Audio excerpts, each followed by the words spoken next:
저희들이 오늘 이제 야고보서 3장 말씀을 나누게 되는데, 우리 1장 그 26절과 27절, 이것은 이제 야고보서의 그 주제가 되는 말씀이기 때문에 아마 꼭 이제 기억을 하시면 좋겠습니다. 1장 26절에 누구든지 스스로 경건하다 생각하며, 그러니까 참 이제 이 말씀이 누구든지 스스로 경건하다 생각하며, 그러니까 자기가 자기를 볼 때 나는 참 경건한 사람이다, 그리고 또 나는 참 그 신앙이 좋은 사람이다, 이렇게 이제 생각하면서 이제 자기 혀를 재갈 물리지 아니하는 사람, 그러니까 참 나는 신앙이 좋은 사람이다 라고 생각하면서도 자기 혀를 재갈 물리지 아니하면 이 사람의 경건은 헛것이다, 이렇게 이제 야고보 사도께서 말씀을 하셨습니다. 이제 오늘 살펴보는 3장의 말씀은 이제 이 부분을 이제 확대해서 설명하는 말씀입니다. 이제 3장 1절에 보시면, 내 형제들아 너희는 선생된 우리가 더 큰 심판을 받을 줄 알고 선생이 많이 되지 마라. 여러분, 참 이 한 말씀만 또 우리 성도님들께서 기억하셔도 참 앞으로 그 많은 도움이 되실 것 같습니다. 지금 야고보 사도께서 선생된 우리, 그러니까 지도자죠, 지도자. 이제 지도자 된 우리가 더 큰 심판을 받을 줄 알고, 그러니까 여기 더 큰 심판은 뭔가 하면 더 엄격한 심판입니다. 더 엄격한 심판. 그러니까 지도자들은 무엇을 받게 되는가? 더 엄격한 심판을, 또 조금 더 강하게 표현하면 더 혹독한 그런 심판을 받을 줄 알고. 왜 그럴 수밖에 없습니까? 그분이 갖고 계시는 영향력 때문입니다. 그분이 갖고 계시는 영향력 때문에 이제 지도자가 잘못을 하면 그것은 한 개인의 잘못으로 끝나지 않고 너무나도 많은 사람들이 그 일 때문에 고통과 상처를 당하게 됩니다. 그래서 이제 지도자들에게는 무엇이 있느냐? 더 엄격한 심판, 더 큰 심판을 그들은 하나님으로부터 받게 된다. 이것을 꼭 알아야 된다는 겁니다.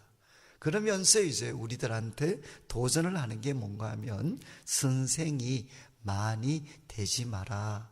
다른 말로 하면 웬만하면 선생이 되고 지도자가 되는 것은 피하면 좋겠다, 이렇게 이제 야고보 사도께서 권면을 합니다.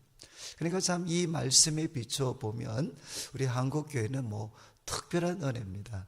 왜냐하면 정말 많은 분들이 목사님이 되시려고 하고, 또 많은 분들이 장로님이 되시려고 하고, 참 이것은 참 이렇게 귀한 은혜지만 또 한편으로는 굉장히 이제 위험한 그런 모습일 수 있습니다. 야고보 사도는 자기가 초대교회 이제 지도자 중에 한 분이셨죠. 그래서 초대교회 그 기둥 같은 그런 인물이셨는데, 이분이 이야기를 하는 겁니다. 이제 선생된 사람들은 더 큰 심판을 받게 된다. 이것을 알고 웬만하면 선생이 되지 마라. 여러분, 아무리 이제 엄격한 심판이 있다 할지라도 우리가 이제 넘어지지 않을 수만 있다면, 우리가 넘어지지 않을 수만 있다면, 아무리 엄격한 심판이 있다 할지라도 우리가 걱정할 필요가 없습니다. 그런데 이제 왜 우리가 웬만하면 선생이 되지 않는 것이 좋으냐? 2절 말씀에 보면 참 이런 말씀을 합니다. 야고보 사도께서 우리가 다 실수가 많다. 여기 이제 실수는 이게 그 보통 영어 번역은 스텀블이죠. 우리가 다 잘 넘어진다. 복음서에 익숙한 표현으로 하면 우리는 다 잘 실족한다. 우리는 잘 넘어지니까 잘 실족하는데, 특별히 만일 말의 실수가 없는 자라면, 말의 실수가 없는 자라면 곧 온전한 사람이다. 정말 그 사람은 성숙한 사람이라는 겁니다. 그러면서 2절 마지막에 말의 실수가 없다라는 것은 무엇을 뜻하는가 하면, 그 사람은 온 몸도 굴레를 씌울 수 있는 사람이다. 이것을 나타낸다는 것입니다. 그러니까 참된 경건에 대해서 야고보 사도가 이야기할 때 좀 과하게 표현하면, 저 사람이 참 경건한 사람인가 아닌가 하는 것은 무엇을 보면 아느냐? 말하는 것을 보면 알 수가 있다는 것입니다. 그래서 말하는 것을 보면 이제 이 말의 실수가 없을 정도로 자기를 통제할 수 있는 사람이라 그러면, 그 사람은 온 몸도 통제할 수가 있다.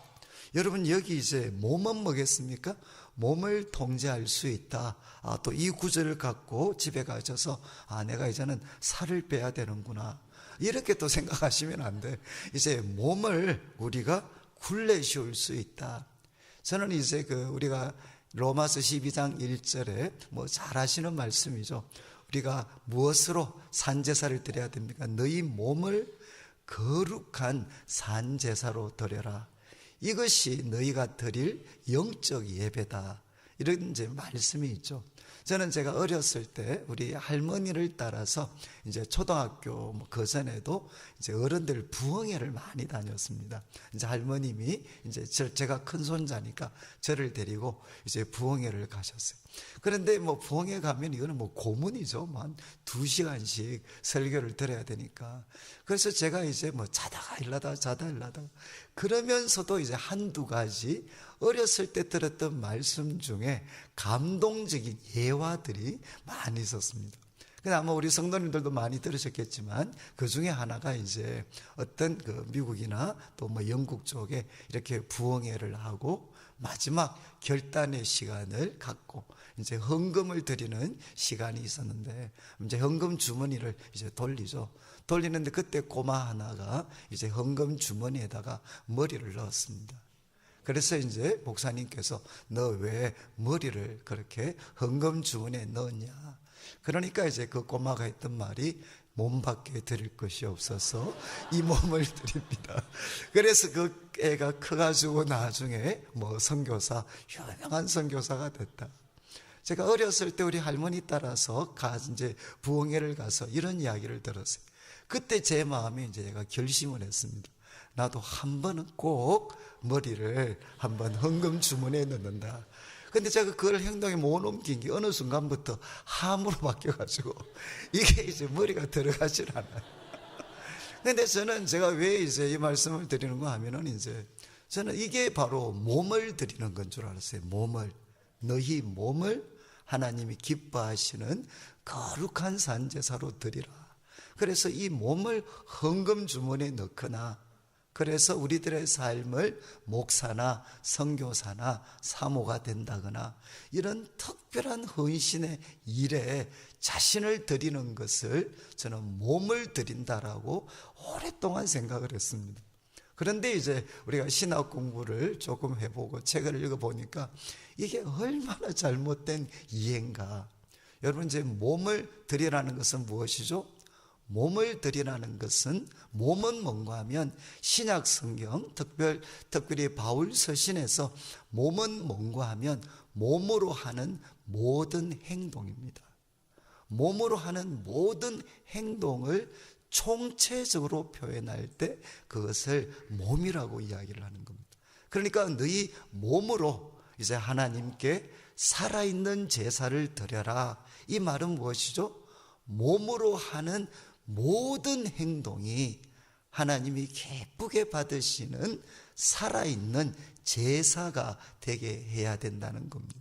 그래서 저는 이 한 가지 깨달음이 제 그리스도님을 섬기는 제 삶을 얼마나 놀랍게 바꿨는지 모릅니다. 저는 그전에는 하나님 잘 섬기려면 목사가 돼야 되고 특별한 섬김 아니면 많은 그냥 어떤 헌금을 드린다거나 이것이 하나님을 섬기는 가장 귀한 일인 줄 알았는데 그것이 아니라 몸으로 하는 모든 행동이 하나님께 예배가 되게 해야 되는 거구나.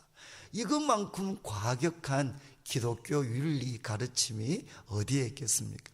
지금 야고보 사도가 이야기를 합니다. 이제 이 말에 실수가 없는 사람이라면 그 사람은 온 몸도 굴레를 씌울 수 있다. 이 말은 뭐겠습니까? 몸으로 하는 모든 행동도 통제를 할 수가 있다는 겁니다. 그러니까 말과 혀를 통제할 수 있다면 그 사람은 몸으로 하는 모든 행동도 능히 통제를 할 수 있는 사람이다. 그러면 이제 우리 성도님들이 들으실 때 우리가 좀 이해는 되지만 너무 비약이 심한 것 아닙니까? 참 말에 실수가 없는 게 쉽지 않은 일이라는 건 알겠지만 그러나 그 혀를 통제한다고 해서 온 몸을 굴레 씌울 수 있다는 것은 조금 비약 아닙니까? 지나친 비약 아닙니까? 이런 질문을 가질 수가 있습니다. 그래서 이것에 대해서 3절부터 이제 몇 가지 예를 듭니다. 3절 말씀에 우리가 말들, 타고 다니는 말들이죠. 타고 다니는 그 말들의 입에 재갈을 물리는 것은 우리에게 순종하게 하려고 그 온몸을 제어하는 것이다. 여러분, 큰 말이 있습니다. 고대 이 말은 가장 강력한 그 소위 군사 무기였죠. 그런데 이 말을 통제할 때 어떻게 통제합니까? 정말 사람들이 소위 다리 하나씩 다 잡아서 그 말을 통제하는 게 아니라 그 입에다가 작은 재갈을 물립니다. 그래서 그 재갈을 통해서 그 강력하고 힘이 있는 말을 우리는 통제할 수가 있습니다. 그래서 야고보 사도는 이야기하죠. 자, 말을 한번 잘 봐라. 저 강력하고 힘 있는 말을 사람이 어떻게 통제하느냐? 통제할 때 바로 입에 작은 재갈을 물려서 저 큰 말을 통제한다. 작은 것을 통해서 큰 것을 통제할 수가 있다는 것입니다. 그리고 두 번째 예를 드는 것이 4절의 배입니다. 배. 이제 배를 보라. 여러분, 지금 이런 배는 뭐 현대중공업이나 이런 데서 건축하는 뭐 그런 큰 배가 아니죠. 이제 고대 있었던 그 배, 뭐 크지 않는 그 배를 봐라. 그렇게 크고 광풍에 밀려가는 것들을 여러분, 우리가 배를 운행을 하려고 하면 성경에서 이제 지혜라고 이야기할 때 제일 자주 쓰는 그런 예 중에 하나가 바로 배의 예입니다. 배. 성경에서 지혜는 뭔가 하면 해결책을 찾아내는 것입니다. 그래서 가장 이렇게 저희들한테 생생한 예를 주는 게 배가 있습니다. 배. 작은 배가 있는데 바다에 나가면 큰 광풍을 만나게 됩니다. 거센 파도를 만나게 되죠. 그리고 또 배 밑에는 무엇이 있습니까? 수많은 암초들이 기다리고 있습니다. 그래서 이 작은 배를 가지고 그 큰 광풍이 휘몰아치고 그리고 밑에는 수많은 암초들이 기다리고 있는 이 배를 통과해서 마침내 목적지에 도달하는 것을 성경은 뭐라고 표현하느냐? 지혜라고 이야기를 합니다. 지혜는 뭔가 하면 해결책입니다. 해결책. 그런데 이제 야고보 사도가 이야기합니다.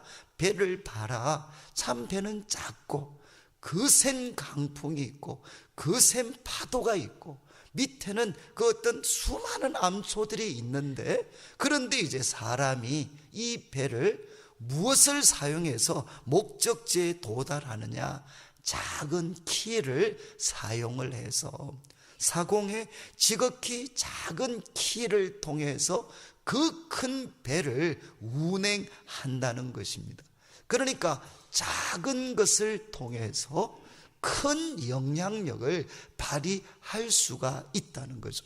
그리고 5절에 또 이제 세 번째, 이와 같이 혀도 작은 지체지만 앞에서 언급한 제갈처럼, 말에 물린 제갈처럼, 그리고 배에 있는 작은 키처럼 혀도 작은 지체지만 큰 것을 자랑하는도다. 큰 것은 뭐겠습니까?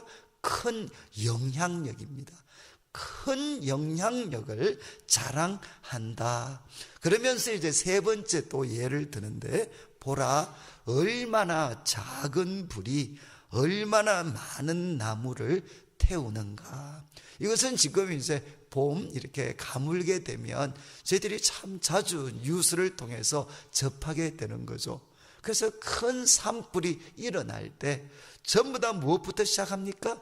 작은 불씨로부터, 작은 불로부터 큰 산불은 언제나 시작이 됩니다. 그래서 이 세 가지 예를 통해서 야고보 사도는 우리한테 생생하게 이야기합니다. 작지만 얼마든지 큰 영향력을 발휘할 수가 있다는 것입니다. 바로 이것처럼 혀도 작지만 큰 영향력을 가진다. 그러면서 이제 이 큰 영향력을 가진 혀가 여러분 긍정적으로만 사용된다면 얼마나 좋겠습니까? 그렇지만 안타깝게도 이 혀는 부정적으로 사용되기가 더 쉽다는 것입니다. 그래서 이제 6절부터는 혀가 가지고 있는 파괴력인데 부정적인 파괴력입니다. 부정적인 파괴력. 그래서 6절 말씀, 혀는 앞에서 예를 들었던 것과 같은 불이다. 불. 혀는 불이다. 여러분, 불의 이미지는 무엇입니까? 다 태워버리는 가장 강력한 파괴력을 가지고 있는 것입니다. 혀는 불인데 그 다음 표현이 혀는 불의의 세계다. 악이 지배하고 있는 세계가 바로 혀라는 것입니다. 그리고 또 더 나아가서 이렇게 이야기합니다. 혀는 우리 지체 중에서, 우리 몸에 많은 지체들이 있습니다. 눈과 귀, 모든 많은 지체가 있죠. 혀는 우리 지체 중에서 온 몸을 더럽힌다. 여러분, 사람이 아마 이런 우리 인간관계에서 많이 경험하셨죠. 참 이렇게 멋있게 보이고 참 훌륭하게 보였던 분 입에서 참 우리가 생각하지 못했던 좀 악하고 때로는 더러운 말이 나왔습니다. 나오면 어떻게 되죠? 그는 정말 그분의 온 몸을 더럽힙니다. 그래서 그 말이 그 사람과 만날 때마다 그분이 한번 내뱉었던 말이 그분의 이미지를 완전히 결정해 버리죠. 저는 이제 제 자신 나중에 결론적으로 말씀드리겠지만, 혀는 말은 언제까지 통제할 수 있느냐? 내 입에 나가기 전까지는 내가 통제할 수 있습니다. 그러나 혀가 일단 말이 우리들의 입 밖으로 나가버리면 여러분 꼭 기억하셔야 됩니다. 말은 살아 있습니다. 이거는 죽지 않습니다. 여러분, 지금 우리 이제 청문회라든가 이런 것들 보면 정말 생생하게 목격할 수 있죠. 말은 언제까지 통제할 수 있느냐? 내가 통제할 수 있느냐? 내 입에 나가기 전까지는 내가 통제할 수가 있습니다. 그러나 그 말이 입 밖으로 나가버리면 어떻게 되느냐? 이 말은 살아 있습니다. 절대로 죽지 않습니다. 그리고 이것은 우리들의 통제를 완전히 벗어나 버리게 됩니다. 그래서 저는 이제 우리 장로님들이나 교회 앞선 분들한테는 그런 이야기를 드리죠. 장로님, 아니면 우리가 이야기할 때 꼭 저한테 이야기할 때 우리 교회 모든 성도님들 앞에 마이크 잡고 광고하시는 마음으로 꼭 이야기를 하십시오. 왜냐하면 여러분, 시간의 차이가 있지. 지금 니만 알아라, 나는 너를 믿는다 이러면서 너만 알아라고 하면서 그 말을 했을 때 여러분 그 말이 그분에게만 멈추겠습니까? 그거는 정말 그거는 있을 수가 없는 말입니다. 내가 나한테만 이야기한다, 너만 알아야 돼. 그렇지만 하루만 지나면 온 세상이 다 알고 있습니다. 그러니까 혀는 언제까지 통제할 수 있느냐? 내 입에 나가기 전까지는 통제를 할 수 있지만 내 입 밖으로 나가버리면 어떻게 되느냐? 이 말은 내 통제를 벗어나고 말은 살아 있습니다. 그래서 야고보 사도가 이야기하죠. 이 말은 불의의 세계가 되어서 온몸 나라는 존재, 그리고 내가 했던 모든 행동을 이 말이 더럽혀 버린다는 것입니다. 내가 했던 그 좋은 행동들까지도 내가 뱉었던 한마디 말 때문에 다 더럽혀져 버린다. 그리고 또 이런 말을 합니다.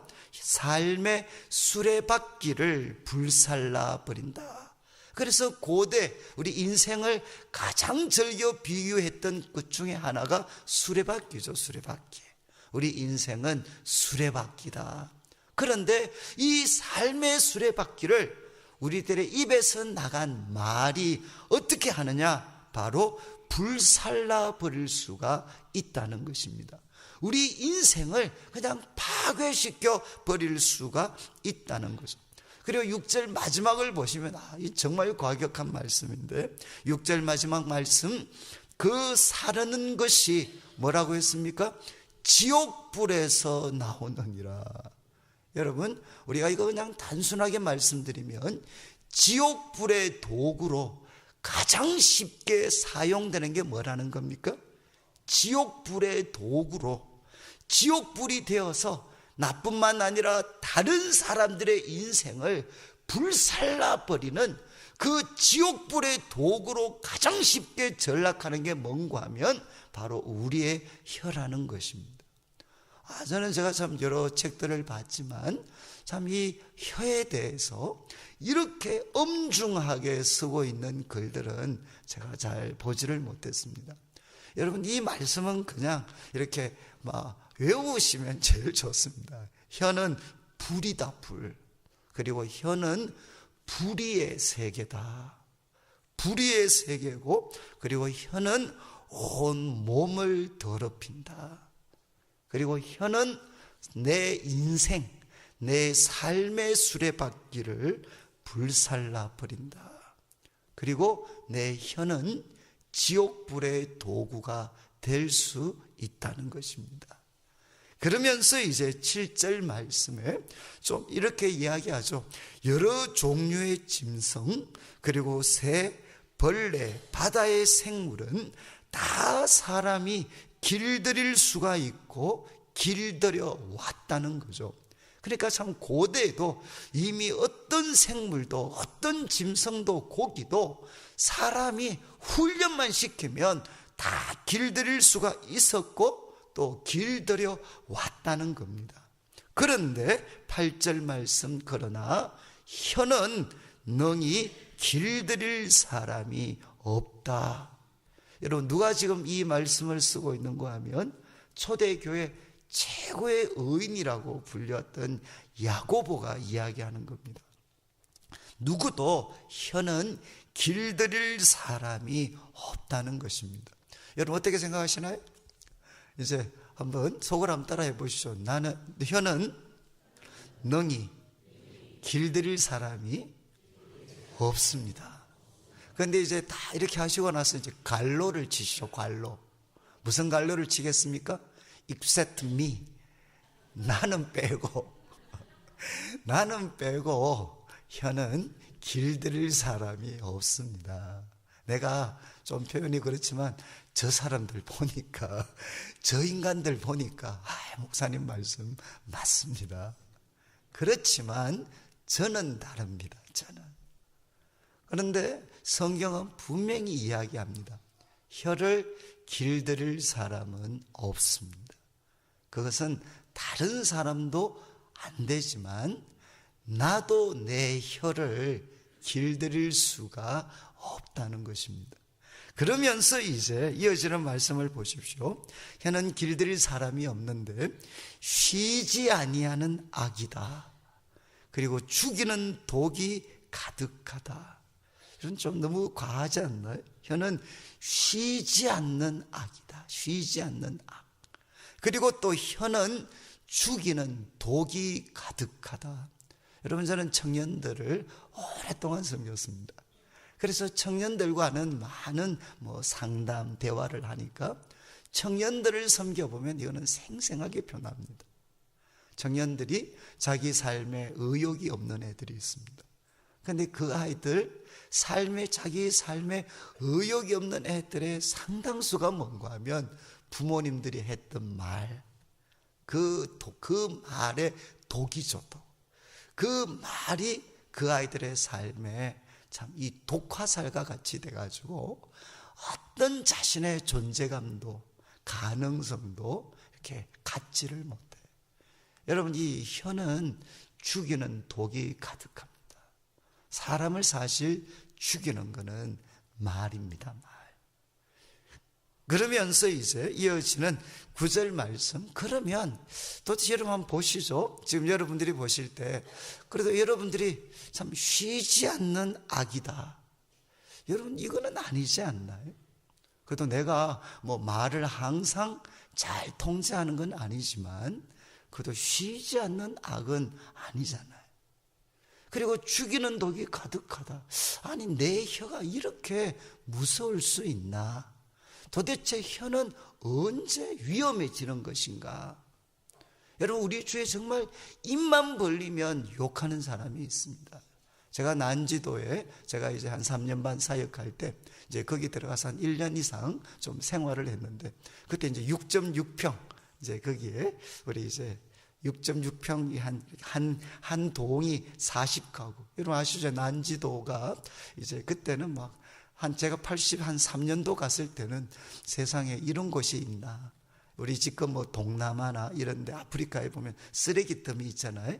거기에 천막 쳐놓고 있는. 그게 바로 난지도의 모습이었습니다. 그런데 이제 한 1984년도 혹시 기억하실지 모르겠는데 그때 서울에 대홍수가 났습니다.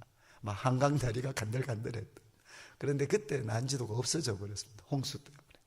그래서 이제 참 한간에는 그때 북한에서 난지도 주민들을 위해서 쌀을 실은 배가 출발하고 이런 어떤 난지도 사람들은 이야기가 있었어요. 그래서 이제 그때 서울시에서 난지도 주민들을 위해서 콘센트 건물을 지어줬습니다. 그래서 한 동에 한 30호, 한 20호 정도, 25호. 그런데 그게 40동이 있었습니다. 그래서 그 난지도 좁은데 한 그때 1000가구 이상이 살았습니다. 그런데 이제 한 건물 하나가, 집 하나가 6.6평이었어요. 다다다닥 붙어 있어요. 그래서 제가 이제 같이 살았는데 우리 옆집 아줌마가 난지도에서도 알아주는 욕쟁이 아줌마였어요. 그래서 이 아줌마는 욕을 빼면 이렇게 말이 안 되시는. 그래서 저한테도 자주 욕을 하시죠. 근데 욕을 하시는데 제가 이 아줌마가 욕을 하실 때 한 번씩 한 새벽 1시쯤 되면 울음소리가 들리거든요. 그래서 술 드시고 욕을 하시는데 제가 한 번씩 보면 그런 생각, 제가 그런 표현을 합니다. 이 아주머니가 욕을 하는 거를 한번 들어봤는데 1시간 동안 반복되는 단어 없이 욕을 하시더라고요.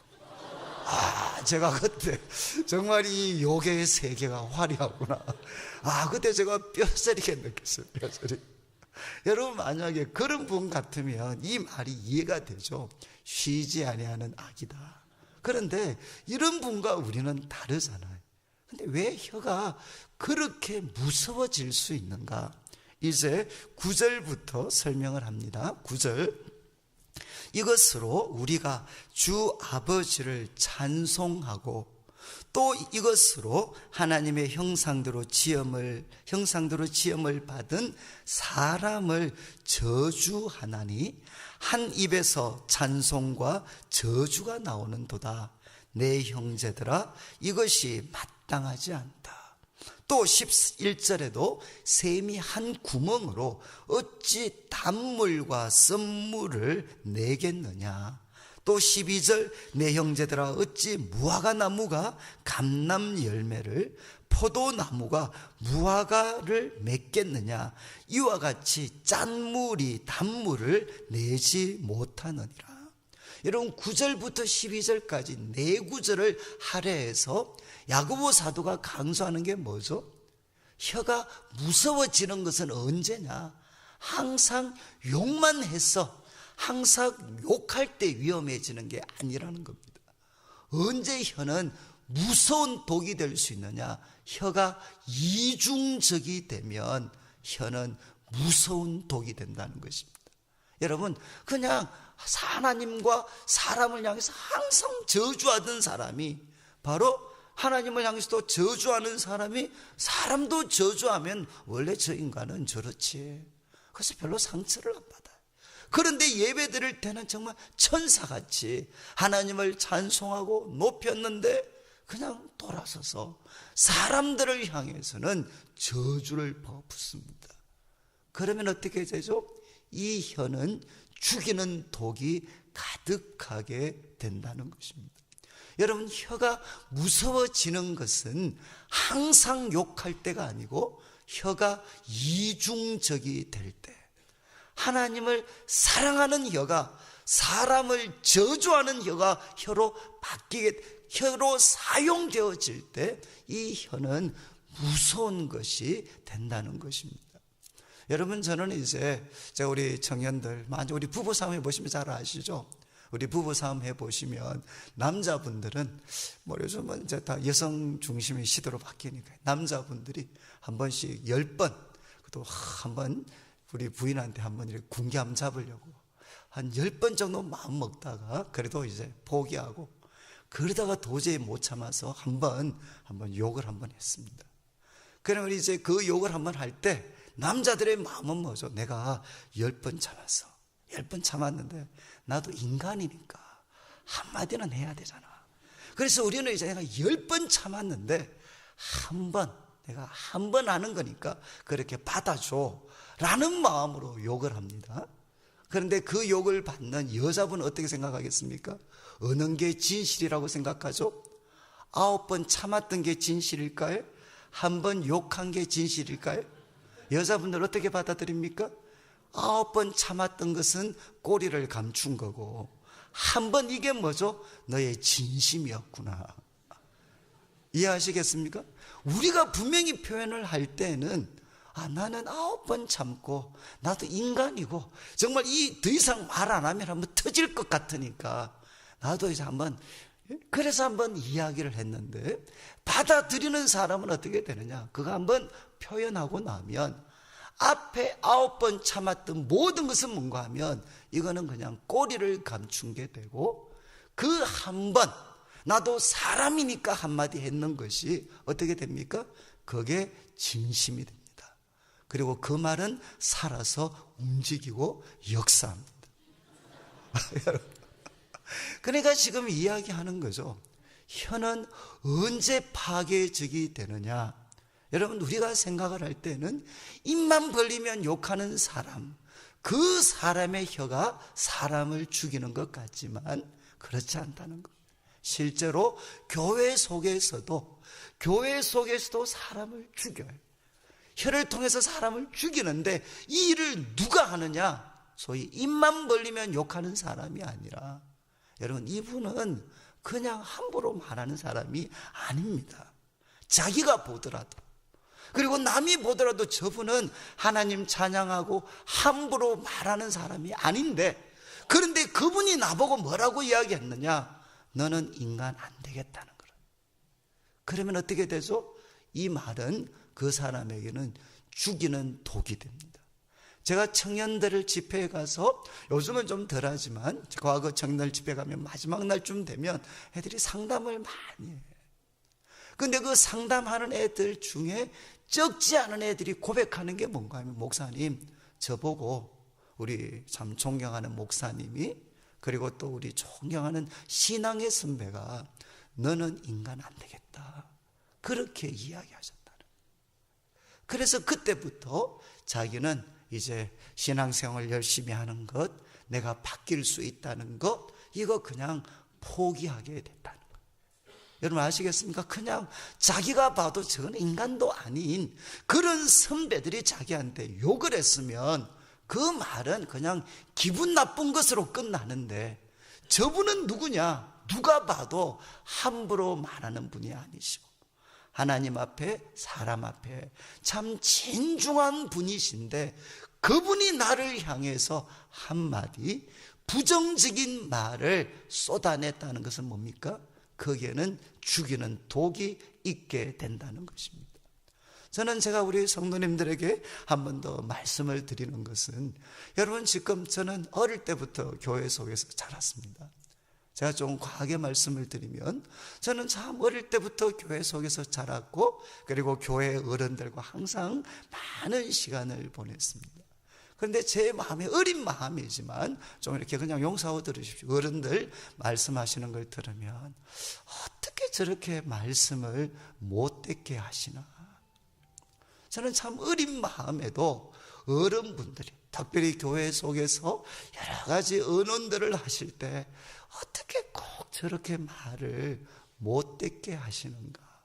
어린 사람이 들을 때도 그런 분노를 불러일으키는 표현들이 참 많이 있었습니다.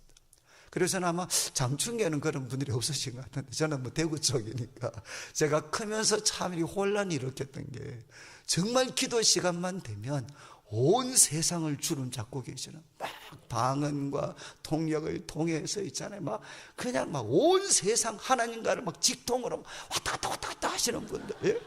그런데 이분들이, 저는 그래서 이분들 다 천사인 줄 알았어요. 하나님과 직통을 하니까. 그런데 이분들이 부엌에 가면 얼마나 욕을 잘하시는지. 그러나 저는 부엌의 군기가 그렇게 센지 몰랐어요. 요즘은 이렇게 많이 달라졌지만 부엌 군기가 장난 아닙니다. 완전 거기 가서 말씀을 하는데, 그래서 저는 참 어느 순간부터 내가 성령에 충만한, 그리고 영적 체험을 가졌다, 나는 영적으로 남다른 사람이다 라는 이것을 무엇으로 나타내느냐? 다른 사람 향해서 하대하고 함부로 말하고 무시하고, 마치 이것이 영적으로 탁월한 사람의 특권인 것처럼 그렇게 행동하는 듯한 모습들을 저는 어렸을 때 많이 봤어요. 그래서 저도 모르는 사이에 이 혀가 정말 불의의 세계로 완전히 변질되어졌던 사람이었습니다.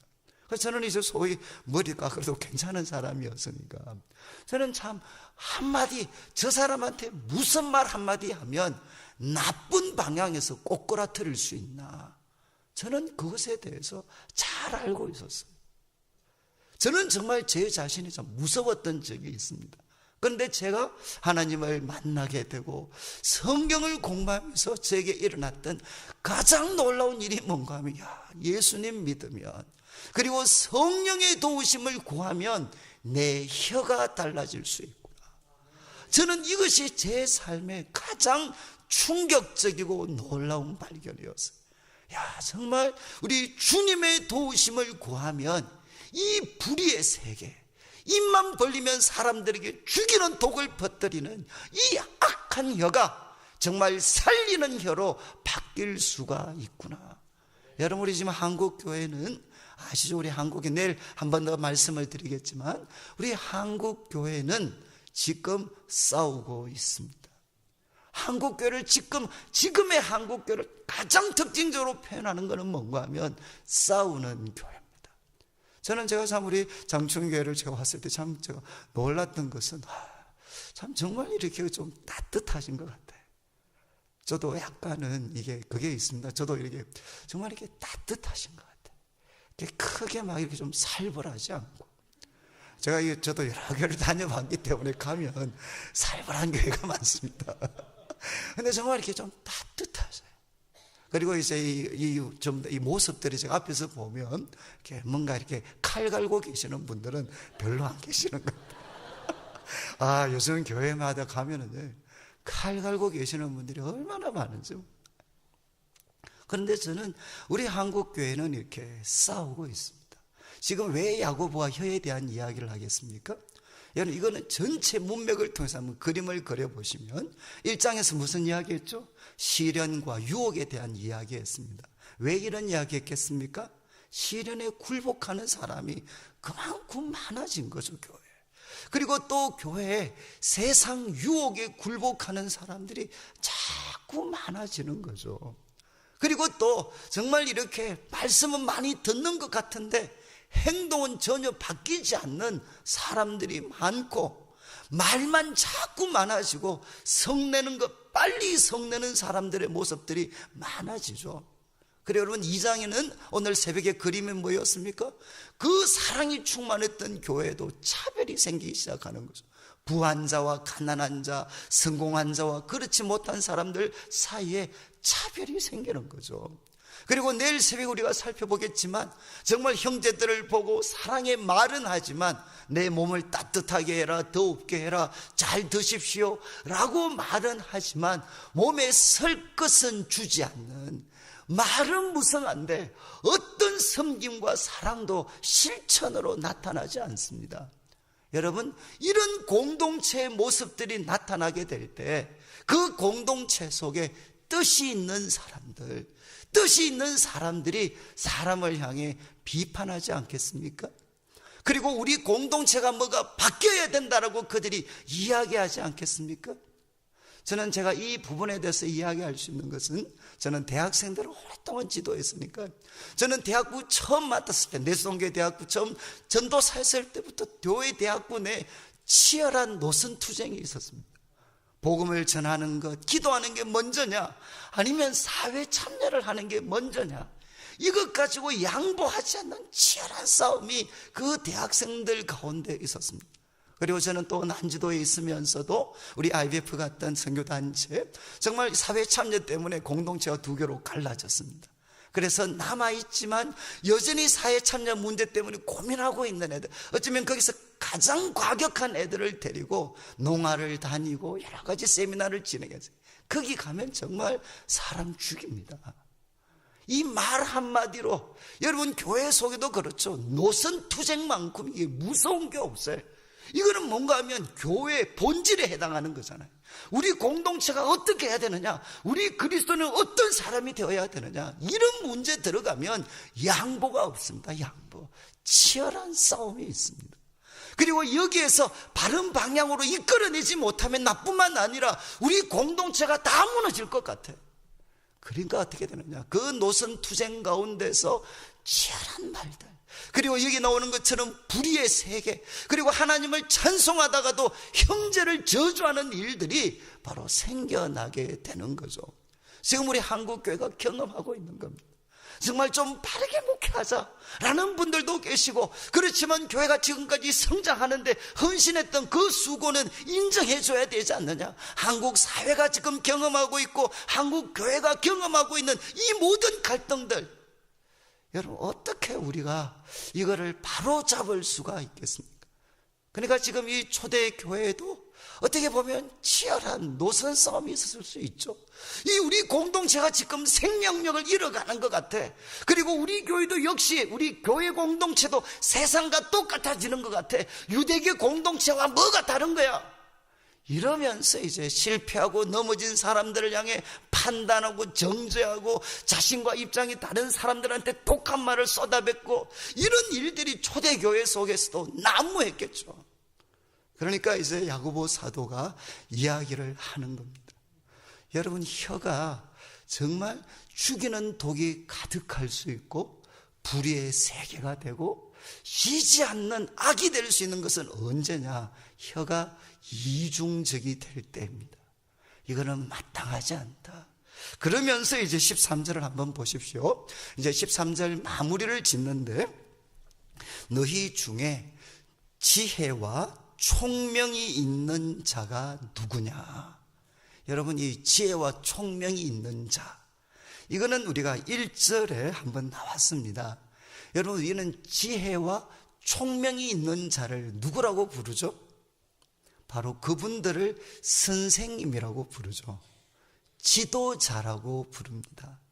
그러니까 너희 중에 지혜와 총명이 있어서 바로 교회 공동체를 바른 방향으로 이끌어갈 수 있는 자신의 삶뿐만 아니라 교회 공동체까지도 바른 방향으로 이끌어갈 수 있는 지혜와 총명이 있는 자는 누구냐?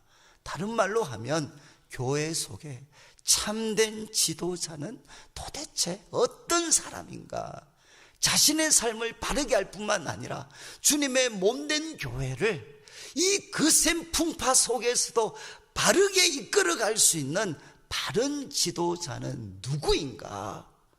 이렇게 질문을 던지고 이제 답을 합니다.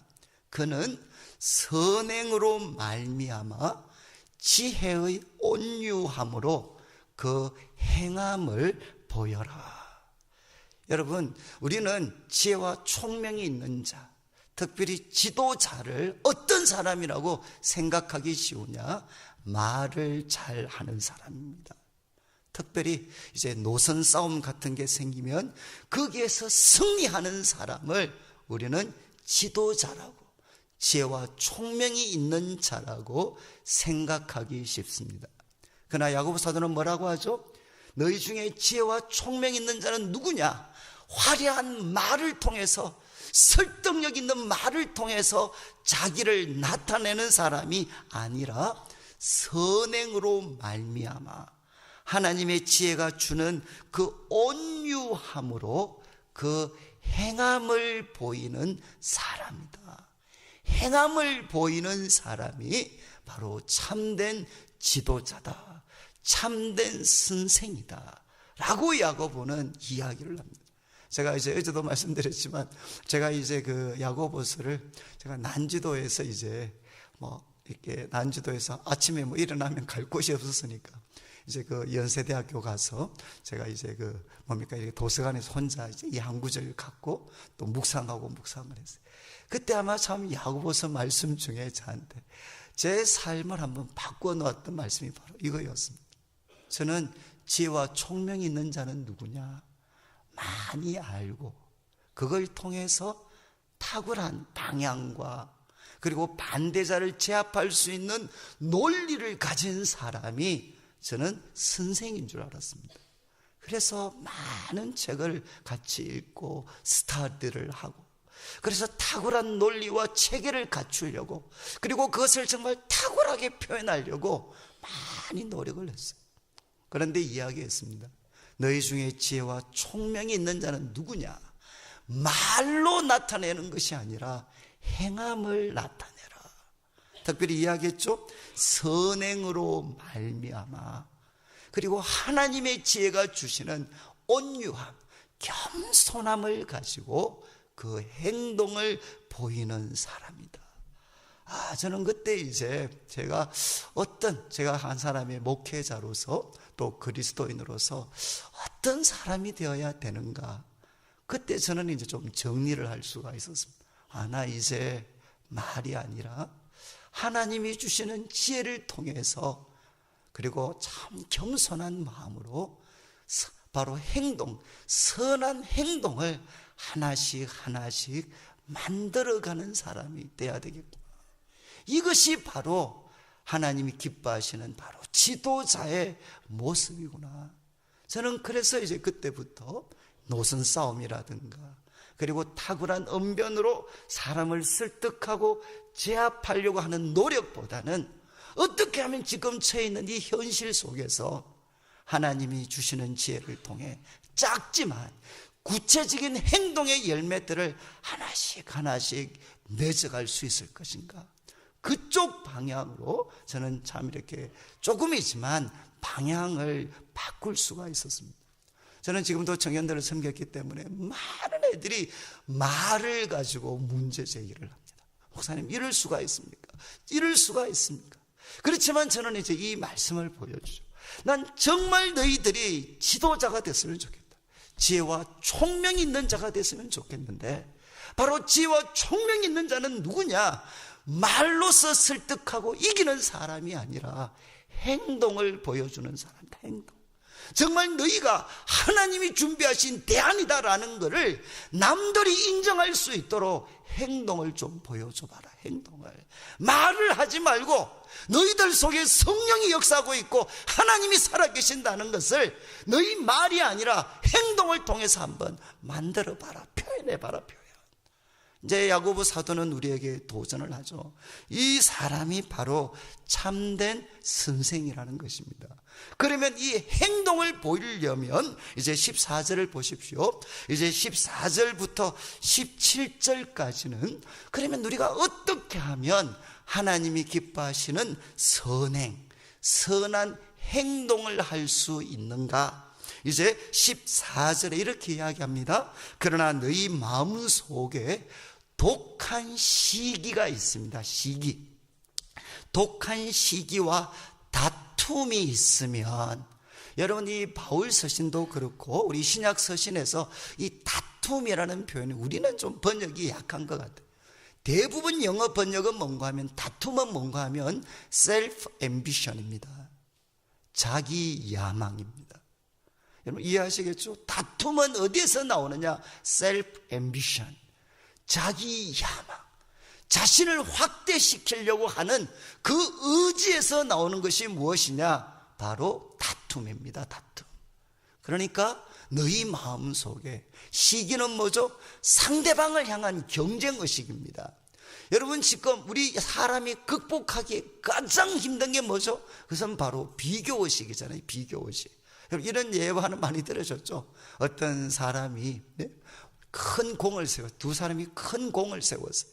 그래서 이제 왕 앞에 가니까 왕이 한 사람한테 이야기했습니다. 야, 너 내한테 네가 원하는 무엇이든지 내한테 구해라. 그러면 내가 너한테 해줄게. 그런데 하나 단서를 달았어요. 그런데 너가 내한테 구하는 거 내가 다 해주는데 옆에 있는 이 사람한테는 네가 가지는 거 2배를 내가 해줄게. 이렇게 이야기를 했어요. 그러니까 이제 이 사람한테 원하는 것 무엇이든지 구해라. 그러나 이분이 계속 머리를 굴렸어요. 엄청난 돈을 구했어요. 그럼 옆에 있는 사람 뭡니까? 더블로 받아. 그리고 또 높은 지위를 구했는데 또 이 사람은 더블로 올라가요. 이 사람이 뭐라고 한 줄 아십니까? 마지막 오랜 생각하고 나서, 왕이시여 저의 한쪽 눈을 뽑아 주십시오. 이해하시겠어요? 이게 바로 비교의식입니다. 사람이 극복하기 가장 힘들고 어려운 것이 뭔가 하면 바로 비교의식이죠. 비교의식. 우리 첫 번째 살인을 가져온 것도 비교의식이잖아요. 비교의식. 우리 한국 사회가 이렇게 거칠어진 게 뭐죠? 항상 줄을 세우니까 비교하게 만드니까, 그러니까 어떻게 됩니까? 서로를 향해 시기하고 분노하는 거죠. 분노. 지금 이야기합니다. 너희 마음속에 타인에 대한, 다른 사람에 대한 비교의식이 있다면, 그죠? 그리고 또 하나 같은 말인데 self ambition. 나를 더 확대시키고 싶은, 남은 제압하고 남은 망가뜨리고 나는 확대시키고 싶은 이 의지가 너 마음속에 있다면 뭐라고 했습니까? 자랑하지 말라. 진리를 거슬러 거짓말하지 마라. 다른 말로 하면 뭐죠? 입 밖에도 내지 말라는 겁니다. 아무리 너가 화려하고 좋은 말을 하지만 그러나 너 마음 중심의 동기가 바로 독한 시기와 셀프 앰비션, 자기 확대, 자기 야망이 내 마음 중심에 있다면 그때는 말을 하지도 말고 그때 떠오르는 계획은 행동에 옮기지 마라. 그러면서 15절 설명을 합니다. 이러한 지혜는 위로부터 내려온 것이 아니다. 여러분 아셔야 됩니다. 성경을 인용하고 아무리 화려한 신학적 미사어구를 거기에 사용한다고 하더라도 그 속에 독한 시기와 다툼이 있을 수 있습니다. 여러분 신학적인 표현, 성경 구절을 갖다 붙인다고 해서 그게 위로부터 난 지혜인 것을 보장해 주는 게 아닙니다. 여러분 그것은 위로부터 내려온 것이 아니고 뭐라고 했습니까? 땅 위의 것이요, 그리고 정욕의 것이요, 그리고 귀신의 것이다. 저는 참 이 어떤 개역 개정 좀 번역이 참 고맙긴 하지만 한 번씩 좀 아쉬워요. 옛날 개역 성경은 이게 어떻게 됐느냐, 이러한 지혜는 세상적이요, 정욕적이요, 마귀적이다. 저는 아마 이 어감이 조금 더 정확하지 않을까. 이런 지혜는 위로부터 내려온 게 아니고 세상적이고 정욕적이고 그리고 마귀로부터 나온 것이다. 이렇게 야고보 사도는 이야기합니다. 그러면 이거 어떻게 알 수 있나? 내 속에 지금 떠오르는 이 생각이 위로부터 난 지혜인지 아니면 세상적이고 정욕적이고 마귀적인 지혜인지 무엇을 보면 아느냐? 16절을 보시면 시기와 다툼이 있는 곳에는 두 가지가 있죠. 혼란과 모든 악한 일이 있음이라. 여러분, 여기 혼란은 뭡니까? 디스오더입니다. 질서가 붕괴되는 것입니다.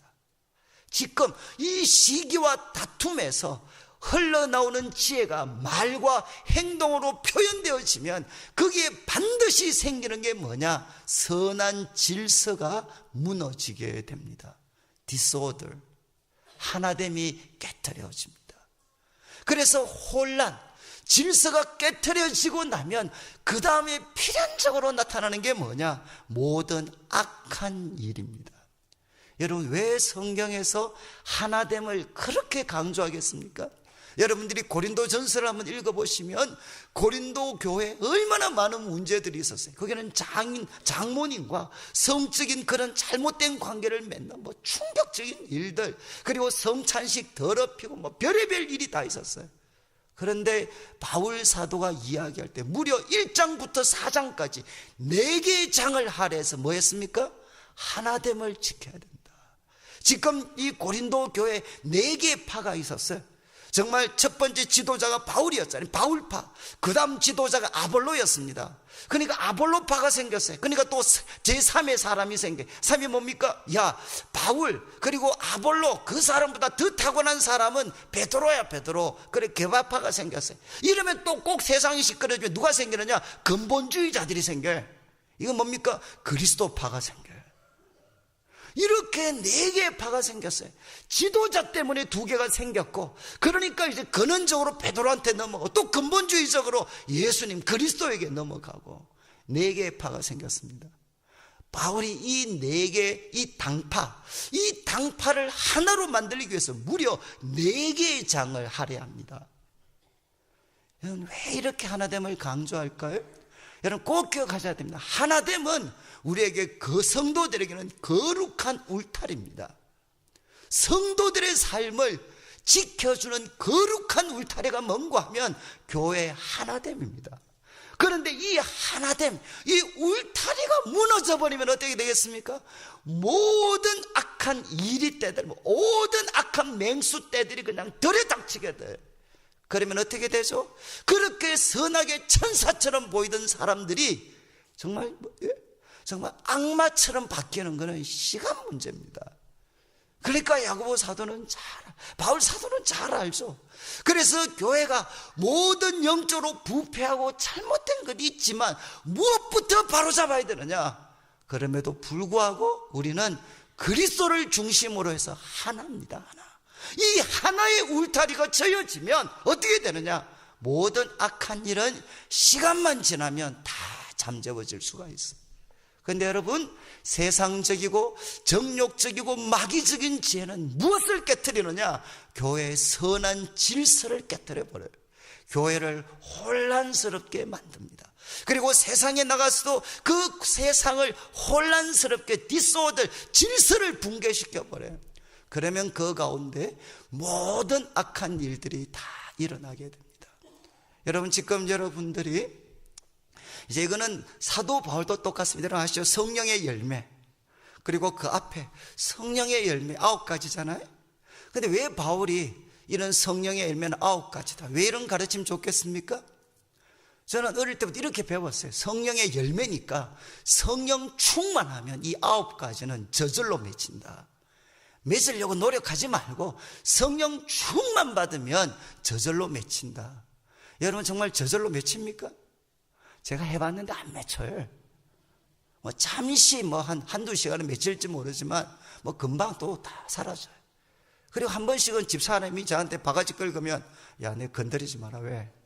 나 지금 성령 충만 안 해. 나 지금 무슨 일 할지 몰라. 놔둬 그냥. 이게 뭐가 되죠? 꼭 내가 내 멋대로 살아도 되는 면죄부처럼 한 번씩은 사용될 수 있습니다. 성령의 열매 저절로 맺히나요? 여러분 갈라디아서 5장 여러분들이 잘 읽어보시면 그 앞에 내용이 뭐죠? 성령을 쫓아 행해라. 너희 마음은 뭐죠?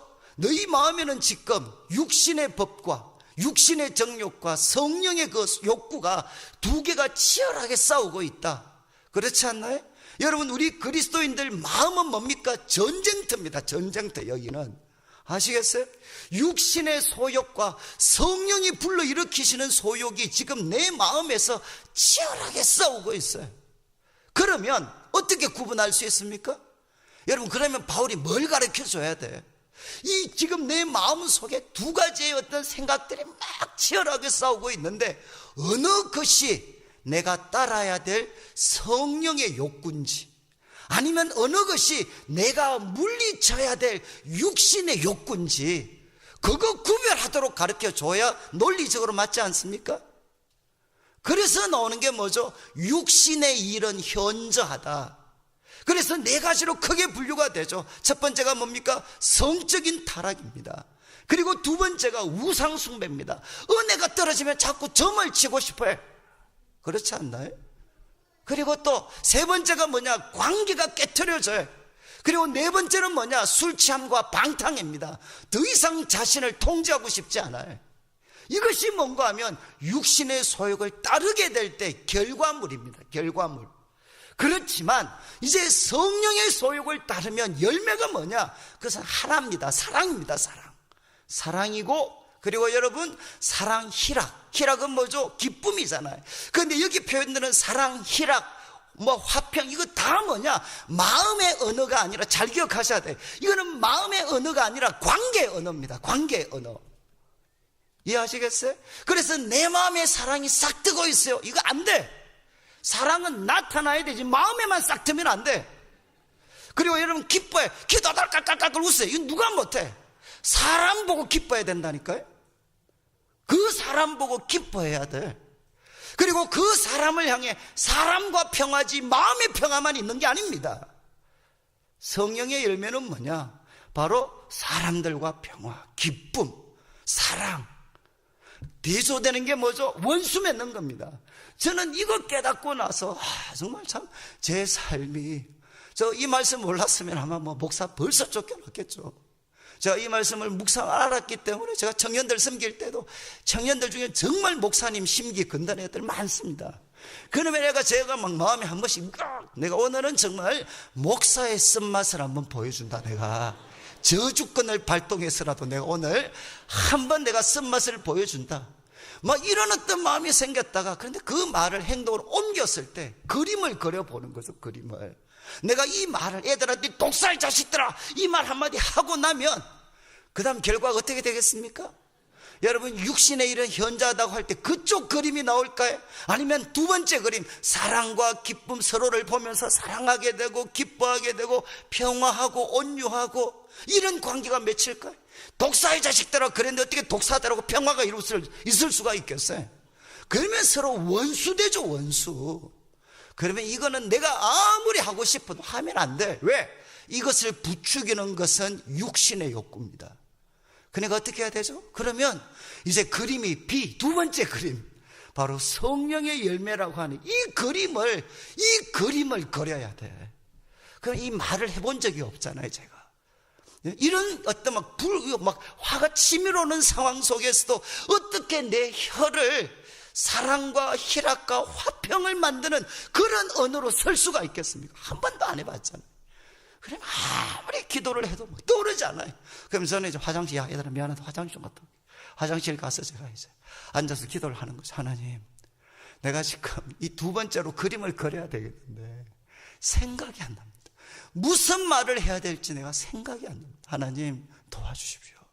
그러면 갑자기 돌아가서 애들하고 갑자기 말이 떠올라요. 저도 생각하지 못했던 이런 말이 있었구나, 이런 말. 그래서 그때 애들을 품어주면서 한마디를 딱 해요. 그러면 어떻게 되죠? 그 살벌했던 분위기가 갑자기 얼음 녹는 것처럼 싹 녹으면서 서로를 보는 게 갑자기 기뻐져요. 그래, 원래 우리는 이런 사람들이어서 기뻐요. 그리고 평화가 있어. 그리고 서로에게 도와주고 싶어요, 서로를. 그러면 어떻게 되느냐? 그 제가 유학 갈 때, 제가 우리 교회 대학부 애들, 대구에 내려가서, 제가 이제 한 5년 사이에 가다가 교회에서 유학을 보내주셔서 갔는데, 유학 갈 때 우리 애들이 이제 다 코팅, 엽서를 하나씩 써서 코팅을 해가지고 저한테 줬어요. 제가 비행기 타고 가면서 봤는데, 그 내용 중에 상당 부분이 이런 겁니다. 목사님, 제가 언제 목사님 말 잘 듣기로 결심한 줄 아십니까? 그러면서 그때 기록된 내용이, 목사님 그때, 목사님 기억하실지 모르겠는데 그때 목사님 저한테 욕을 하셔야 되는데 욕을 하시지 않고 오히려 우리들을 품어주시고 또 자신의 한계를 인정하시고, 그래서 내가 그때 자기가 이분 말은 내가 들어야 된다. 그때 자기가 결심을 했다는 거예요. 제가 참 지금도 여러분, 저는 참 교회를 섬기면서 교회 속에서 수많은 아픔과 또 다툼들을 저도 헤쳐나온 사람입니다. 저도 이제 참 우리 교회도 지금 제가 5년 전까지만 해도 대구에서 가장 힘든 목회를 하는 사람이었어요. 목사님들 모임에 가면 이렇게 어떤 사람이 목사 힘들다, 목회하는 게 너무 힘들다 그러면 그분들이 하셨던 말씀이 이관영 목사도 목사하고 있는데 힘들다 그러지 마. 저도 그런 이야기 들을 정도로 저도 참 이렇게 험한 세월을 보냈던 적이 많습니다. 그런데 참 저는 그때 많은 저도 잘못을 하고 험이 많았지만 그래도 이 말씀이 있었기 때문에 내가 아무리 성경을 갖다 대고 아무리 바른 말을 하더라도, 바른 말처럼 들리는 이야기 할지라도 그 속에, 내 마음 속에 독한 시기와 나를 확대하려고 하는, 확장시키려고 하는 이 의지가 있으면 그것은 세상적이고 정욕적이고 마귀적이다. 그리고 제가 갈라디아서에서 말씀드린 것처럼 그래도 부족하지만 첫 번째 그림, 육신의 일은 현저하다. 그 그림 그리지 않고 할 수만 있으면 그래도 성령의 열매라고 하는 그 그림 그리려고 노력했던 것. 그래서 가끔 저는 이제 아들이 둘입니다. 그래서 우리 애들이 이제 오늘도 아침에 좀 낮에 큰애가 서울에 있어서 잠깐 왔다 갔었는데, 또 다른 사람들 한 번씩은 저보고 이제 아들들하고 어떻게 그래 잘 노냐, 그렇게 이제 이야기를. 그럼 저는 돌아보면 이게 저는 당연한 줄 알았는데 참 이렇게 그것도 하나님이 주신 은혜였구나. 근데 지금 생각해 보면 애들이 그래도 저를, 여러분 목사인 아버지 믿는 애들이 잘 없습니다, 사실은. 그러니까 이제, 근데 제가 목사임에도 불구하고 아직 애들이 좀 믿어주는 거는, 이렇게 생각해 보면 정말 걔들한테 한 번씩 더 욕하고 싶을 때가 있었어요. 욕하고 싶을 때가 있었는데, 그런데 그때 그래도 제가 조금이나마 내 자신을 통제해서 바로 A라는 그림이 아니라 바로 성령의 열매라는 그 그림이 그려지도록 제가 억지로라도 혀를 깨물면서라도 제 말을 통제했던 것. 저는 그것이 돌아보면 이제 애들이 저에 대한 작지만 신뢰를 갖게 되었던 그런 기회였던 것 같아요. 저는 교회도 똑같습니다. 여러분 참 교회 속에 보이지 않지만 너무나도 많은 관계들이 파괴가 됐어요. 저는 교회 생각하면 과거에 여러분 신영원 씨 있잖아요. 지금 권사님이 되셨는데 그분 노래 중에 유리벽이라는 노래가 있었어요. 유리벽. 혹시 아십니까? 한번 나중에 한번 찾아보시죠. 유리벽. 내가 너의 손을 잡으려 해도 잡을 수가 없었네. 그리고 보이지 않는 그 무엇이 나를 슬프게 하였네. 그리고 이제 후렴에 가면 여러분 아시겠죠? 정말 바로 옆에 있어서 손만 내밀면 잡을 수 있다고 생각했는데 막고 있어요. 뭐가? 유리벽이 막고 있어요. 그래서 그 후렴에 보면 유리벽 아무도 깨트리지 않네. 근데 제일 마지막 가사가 정말 가슴 아픈데, 모두가 모른 척하네. 여러분, 참 저는 교회 속에서 자랐기 때문에 정말 교회에 대한 항상 아픔 바로 여기에 있었어요. 손만 내밀면 잡을 만큼 바로 옆에 있는데 잡을 수가 없어요. 그리고 보이지 않는 그 무엇이 교회에 오면 참 슬프게 만들어요. 서로를 이렇게 품어낼 수도 없고 뭔가가 막고 있어요. 그래서 나중에는 이제는 모두가 아무도 깨트리려고도 하지 않고 모두가 모른 척하고, 그게 마치 전부인 것처럼 살아가고 있는. 제가 왜 이 말씀을 드리느냐, 그 유리벽은 많은 경우에 바로 우리들의 말에서 시작이 됐습니다. 우리는 잊어버렸어요. 그러나 그분들은 기억하고 있는 그 말들이 바로 사랑해야 될 우리들의 관계 속에 보이지 않는 유리벽이 되어서 막고 있습니다. 여러분, 지금 우리 한국 사회를 보시면 싸우고 있잖아요. 여러분, 진영 간에 나누어져서 이제는 과연 우리 한국 사회가 화해할 수 있을까? 과연 우리 한국 사회가 하나가 될 수 있을까? 여러분, 그 하나 되게 하는 역할을 할 수 있는 사람들은 교회죠. 여러분, 교회 다니는 분이 우파가 될 수도 있고 좌파가 될 수도 있어요. 그렇지만 우파 성향을 가지신 분도 주인이 예수님이 되셔서 성령을 쫓아 행해야 되고, 좌파 쪽의 성향을 가지신 분들도 주인이 이데올로기가 아니라 예수님이 되셔서 성령의 통제를 받아야만 어떻게 되겠습니까? 교회 안에서라도 서로가 사랑하고 존중히 여길 수 있는, 서로의 이야기를 귀담아 들으면서도 각자의 길을 갈 수 있는 그런 공동체가 교회 안에서는 이루어져야 되지 않겠습니까? 여러분, 저는 참 교회를 보면서 오늘 말씀을 보십시오. 지금 언제 우리는 입을 다물어야 되느냐? 우리 마음속에 독한 시기와 다툼이 있으면 입을 다물어야 됩니다. 그러나 이제 17절을 보십시오. 오직 위로부터 난 지혜가 있습니다. 이 위로부터 난 지혜는 바울이 성령의 열매를 통해 표현했던 것처럼 위로부터 난 지혜는 첫 번째가 성결합니다. pure. 너무나도 순수합니다. 왜? 하나님으로부터 나왔으니까.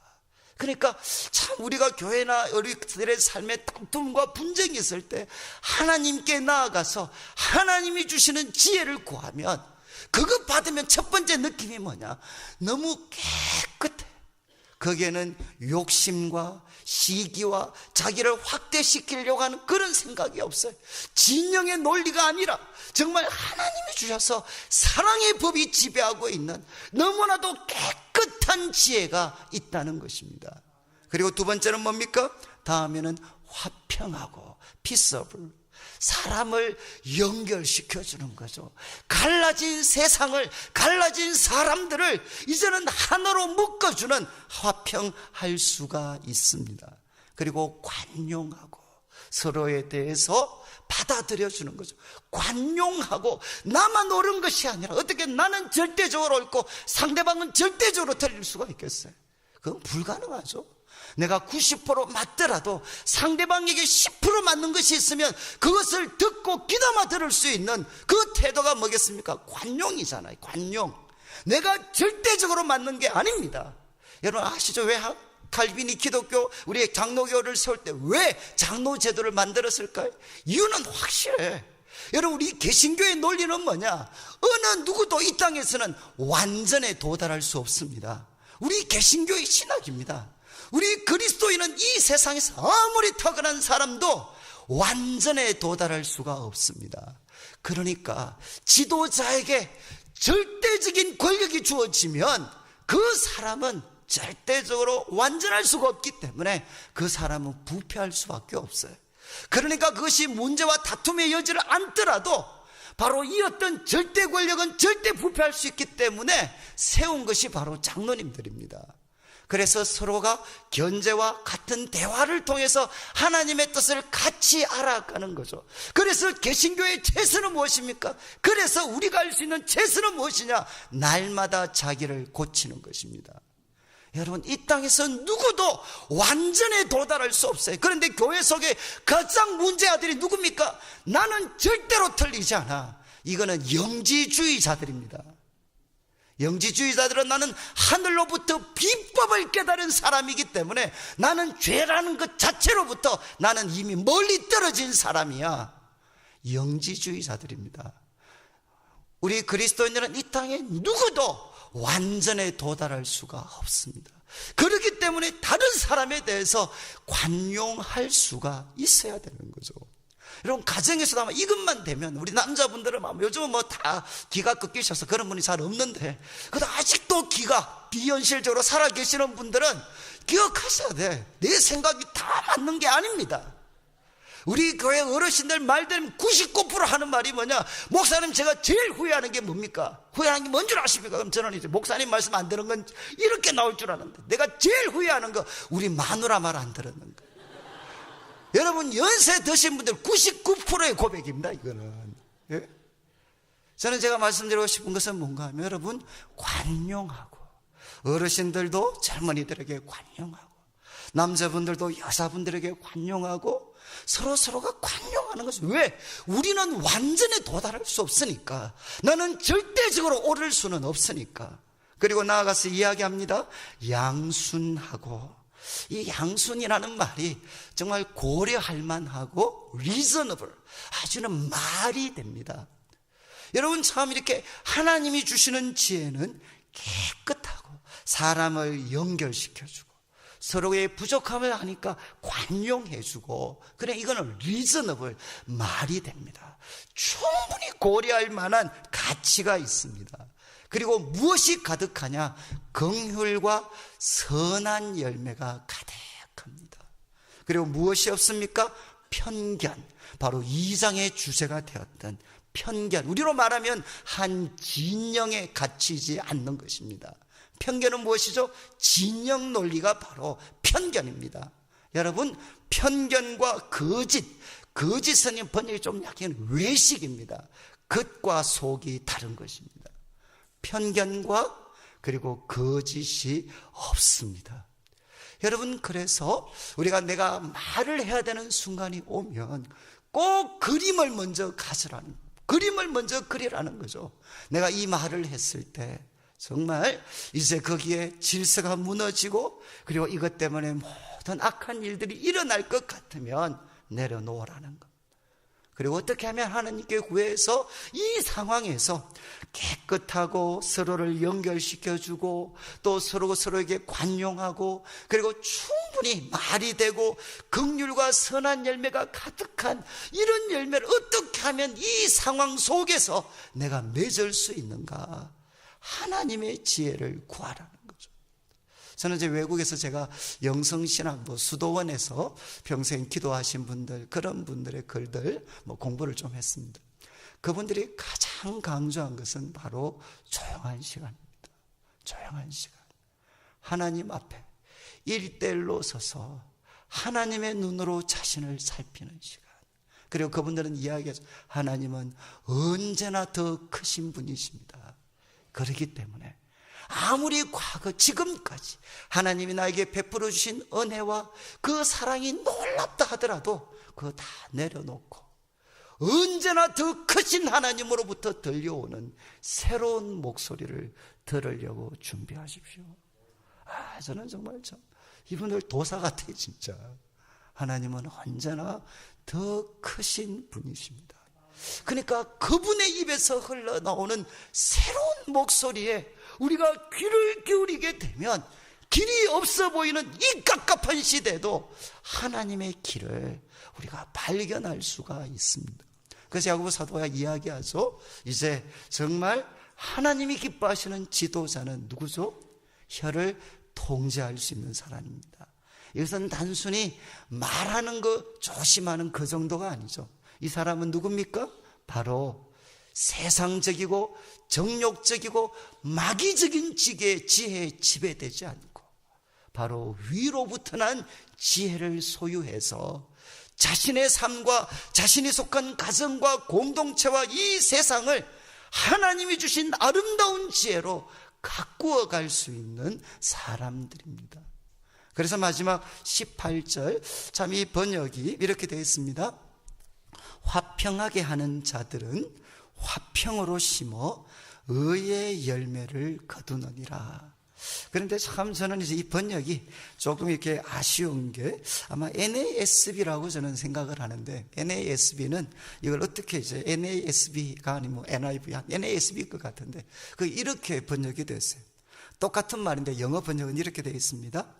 의의 열매를 거두는 씨, 그 열매가 의인, 의의 열매를 거두는 씨가 있다. 씨, 이 씨는 평화 안에서 뿌려진다.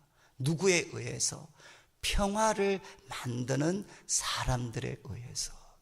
여러분, 앞으로 이제 이 한국 교회 가운데 꿈이 바로 이거겠죠. 바로 의의 열매를 거두는 것입니다. 그죠? 우리 교회도 점점 의의 열매가 풍성하고, 우리들의 삶도 의의 열매가 풍성하고, 우리 가정도 의의 열매가 풍성하고, 그리고 우리가 이 세상에 빛이 되어서 이 세상도 하나님의 의의 열매로 풍성하게 하는 그 의의 열매를 거두는 씨가 있는데, 이 씨는 지금도 뿌려진다. 어떻게? 평화 가운데서, 그리고 평화를 만드는 사람들에 의해서. 저는 여러분, 아마 이것이 우리 그리스도인들이 가져야 될 저는 꿈이라고 생각을 합니다. 그래서 저는 이제 이 말씀 묵상하고 나서부터는 제가 설교를 하든 성도님들을 섬기든 크고 작은 모임에서 우리 성도들을 대할 때마다, 아니면 우리 가정에서 애들을 대할 때마다 정말 제가 좀 깨어 있습니다. 하나님, 제가 이 순간이 바로 의의 열매를 거두는 씨, 이 씨를 뿌리는 시간 되게 해주십시오.